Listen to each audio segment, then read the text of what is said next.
પરિષદ બજરંગ દળ દ્વારા હિંમતનગર ગ્રામ્ય પોલીસ સ્ટેશનમાં રક્ષાબંધન કાર્યક્રમ યોજાયો।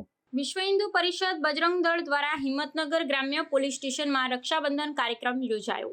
હિંમતનગર સાબરકાંઠા જિલ્લાના હિંમતનગર તાલુકાના ગ્રામ્ય પોલીસ સ્ટેશન ખાતે વિશ્વ હિન્દુ પરિષદ અને બજરંગ દળ ગ્રામ્ય પ્રખંડ દ્વારા રક્ષાબંધન નિમિત્તે વિશિષ્ટ કાર્યક્રમનું આયોજન કરવામાં આવ્યું હતું। આ કાર્યક્રમમાં માતૃશક્તિ અને દુર્ગા વાહિની બહેનો દ્વારા પોલીસ જવાનોને કંકુ તિલક કરી અને રક્ષાસૂત્ર બાંધવામાં આવ્યું અને તેમના દીર્ઘ આયુષ્ય તથા સુરક્ષાની પ્રાર્થના કરવામાં આવી હતી। પોલીસ સ્ટેશનના અધિકારીઓ તેમજ પોલીસ જવાનો દ્વારા બહેનોના આ સ્નેહભેર કાર્ય માટે આભાર વ્યક્ત કરવામાં આવ્યો હતો।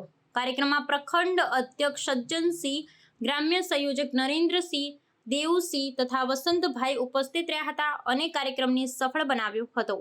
રિપોર્ટર જવાહર વણઝારા, હિંમતનગર, ઇલોલ।